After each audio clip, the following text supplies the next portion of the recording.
வணக்கம். இந்த வீடியோவில் நம்ம பார்க்க போகிறது சதாசிவ பிரம்மேந்திராவை பற்றி. இதை பற்றி நம்ம ஒரு ஷார்ட்ஸ் போட்டிருந்தோம், அதிலே சொல்லியிருந்தோம் ஃபுல் வீடியோ போட போகிறோன்னு. இப்போ இந்த ஃபுல் வீடியோ பார்க்கலாம் வாங்க. பிரம்மேந்திராவை பற்றி நிறைய பேருக்கு தெரியாதுங்க. தமிழ்நாட்டில் அவருக்கு தனியாக சாதிஷ்டானமே இருக்குது. அதாவது கரூர் பக்கத்தில், திருச்சி பக்கத்தில் இருக்கிற கரூர்லேருந்து 11 கிலோமீட்டரில் நெரூர் இருக்குது. அங்கே அவருடைய ஆதிஷ்டானம் இருக்குது. இவரை பற்றி வரலாறு ஃபுல்லாக தெரிஞ்சுக்கணுன்னா பாலகுமாரன் எழுதியிருக்காரு தோழன் அப்படிங்கிற நாவலில் ஃபுல் டீட்டெயில்ஸ் இருக்குது.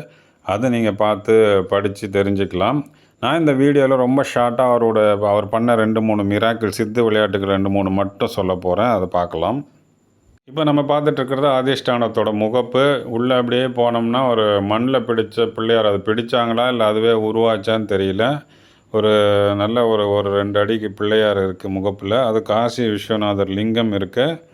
அந்த பக்கம் அம்பாள் இருக்கா. பின்னாடி நம்மளுடைய குருவோட அதிஷ்டானம் இருக்குது. சதாசிவ பிரம்மேந்திராள் இங்கே தான் ஜீவ சமாதி ஆனார். அவரை பற்றி ஒரு சிறு வரலாறு பார்ப்போம் வாங்க. பிரம்மேந்திராள் நம்ம திருவிசநல்லூரில் பிறந்து பின் அவங்க அப்பா காசிக்கு போன அப்புறம் அவரும் அவர் தாயும் தஞ்சாவூருக்கு இடம் பெயர்ந்து வந்துடுறாங்க. 125 வருடங்கள் வாழ்ந்த ஞானி இவர். காஞ்சி காமகோட்டி மடத்தின் மடாதிபதியான பரமசிவேந்திர சரஸ்வதி 57வது மடாதிபதி. இவர் கீழே நம்ம பிரம்மேந்திராள் சிஷ்யராக இருக்கார். சிறு பிராயத்திலே இவர் பிரம்மேந்திராள் பலவித மந்திரங்கள், ஸ்லோகங்கள் எல்லாமே கத்துன்றார். மிகப்பெரிய பண்டிதர், வெகு சீக்கிரம் ஆயிடுறார். இவர் திறமையை பார்த்த இவர் குரு இவரை மைசூர் மகாராஜாவிடம் அனுப்புகிறார். அவர் அங்கு திறமையை இவருடைய புலமையை எல்லாத்தையும் காட்டுகிறார். இவர் நிறைய கர்நாடிக் பாடல்களை எழுதியிருக்கிறார். மானச சஞ்சரரேன்னு ஒரு பாட்டு, சர்வம் பிரம்மமயம், இந்த பாட்டெல்லாம் நீங்கள் நெட்டில் போனீங்கன்னா கிடைக்கும். அவர்லேருந்து நிறைய புலவர்கள் போய் அவங்களுடைய திறமைகளை அங்கே காட்டியிருக்காங்க. பட் அவங்க அப்படி பாடும்போது இவர் அவங்கள நிறைய குறை சொல்லி அவமானப்படுத்திடுறார். அப்போ குரு பிரம்மேந்திராவை பார்க்கணுன்றார். பிரம்மேந்திராள் வந்தப்புறம் கேட்குற, ஏன்பா எல்லார் வாயும் அடைக்கிற, உன் வாயை யார் அடைக்கிறது அப்படின்னு கேட்கும்போது அன்னையிலேருந்து பிரம்மேந்திரா பேசுகிறத நிறுத்திடுறார். பேசுகிறத நிறுத்தின பிரம்மேந்திரா அன்னையிலேருந்து மண்ணில் தான் எல்லாத்தையுமே எழுதி காட்டுவாராம். பாட்டு கூட மண்ணிலே எழுதி காட்டுவாராம்.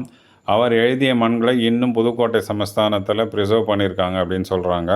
அதே மாதிரி இவர் காவேரி கரையில் ரொம்ப நாள் அந்த சேத்துல புதைஞ்சே போயிட்டாராம். பலருக்கும் தெரியாது. ஆனால் அந்த இடத்துல ராம்னு சத்தம் கேட்டு ஸ்ரீதர் அய்யார்வாள் அதை கண்டுபிடிச்சி இவரை அங்கேருந்து எழுப்பியிருக்கிறாங்க. அப்போ கூட அவர் டக்குன்னு நடந்து போயிட்டே இருந்தாராம், எதுவும் நடக்காத மாதிரி. புதுக்கோட்டை ராஜாவுக்கு ஒரு நாள் கனவுல ஒரு அம்மன் இந்த காட்டுக்குள்ளே இருக்குன்னு சொல்லவும் அந்த அம்மன் அவர் கண்டுபிடிச்சி, அதாவது புற்று அம்மன், அதை மண்ணில் பிடிச்சி இவர் தான் கையில் கொடுத்ததா சொல்கிறாங்க. அந்த அம்மன் தான் இன்றைக்கி நம்ம புன்னைநல்லூரில் பார்க்குறோம். புன்னைநல்லூர் மாரியம்மன் கும்பகோணத்து பக்கத்தில் இருக்க. நம்ம போனால் பார்க்கலாம். ஞானம் சிந்திக்க அவர் பல சித்து விளையாட்டுகளை செய்திருக்கார். உதாரணமாக சொல்ல போகணுன்னா இவர் மதுரைக்கு ஒரு திருவிழா நடந்துட்டுருக்கு. மதுரையில் காவேரி கரையில் இருக்கிற சில பசங்க அந்த மதுரை திருவிழாவுக்கு போகணுன்னு சொல்லி இவர்கிட்ட கேட்குறாங்க. அப்போ இவர் சொல்கிறார், நீங்கள் கண்ணை மூடிக்கோங்க அப்படின்னு சொல்கிறாரு. கண்ணை மூடிக்கிறப்பறம் கொஞ்சம் வினாடிகள்லேயே அந்த குழந்தைகள்லாம் மதுரை திருவிழாவில் இருக்குது. அந்த மாதிரி ஒரு சக்தி படைத்தவர் இவர். இப்படியே சதாசிவம் நிறைய கிராமத்தை கிராஸ் பண்ணி போகும்போது சில பேர் இவர் உருவத்தை பார்த்து இவரை மதிக்காமல் இவர் தண்ணீர் கேட்டப்போ கொடுக்க மறுத்துடுறாங்க. அப்போ இவர் துங்கத்தை ரங்கே அப்படிங்கிற ஒரு பாட்டை பாடி, அதாவது கங்கை பொங்கட்டும் அப்படின்னு சொன்ன உடனே அங்கேயே கங்கை பொங்கி அந்த கிணத்துலேயே வந்ததா ஐதீகம். இவருக்கு 3 இடத்தில் அதாவது சமாதி இருக்குங்க. இங்கே நெரூரில் தான் மெயின். அதாவது காரண சரீரம், சூக்ஷ்ம சரீரம், ஸ்தூல சரீரம் அப்படின்னு சொல்கிறாங்க. ஒரு சரீரம் நெரூரில் இருக்குது. இன்னொன்று நம்ம மானாமதுரையில் சிவன் கோயில் உள்ளேயே இருக்குது. சிவன் கோயில் பின்னாடி இருக்குது. இன்னொன்று பாகிஸ்தான் கராச்சியில் இருக்குதுன்னு சொல்கிறாங்க.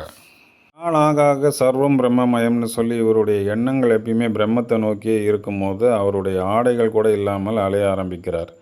அதனால் திகம்பரராக இருக்கிற அவர் ஒரு நாள் இஸ்லாமிய தெருவுக்குள்ளே நுழைகிறார். அங்கே பார்த்த ஒரு இஸ்லாமியர் இவர் என்னடா இப்படி பெண்கள் முன்னாடி நடந்து போகிறாருன்னு சொல்லி கோவப்பட்டு அறிவாளால் அவர் கையை வெட்டி விடுகிறார்.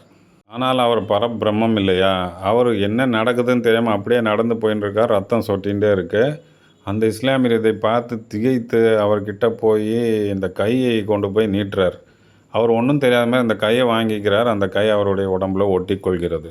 இது நடக்கும்போது அவர் தோழரும் அவரோடு அந்த பின்னாடி கொண்டிருக்கிறார்.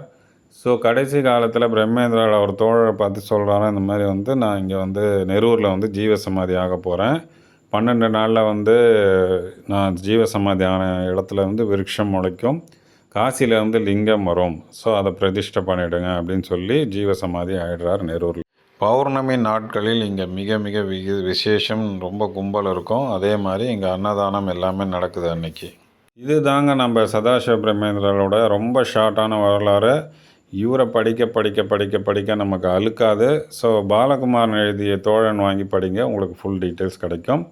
இந்த வீடியோ பிடிச்சிருந்தா மறக்காமல் லைக் போட்டு ஷேர் பண்ணுங்கள். நிறைய பேருக்கு இவருடைய சித்து விளையாட்டுகள், இவருடைய அருள் கிடைக்கணும். ஸோ நிறைய பேருக்கு ஷேர் பண்ணுங்கள். நன்றி.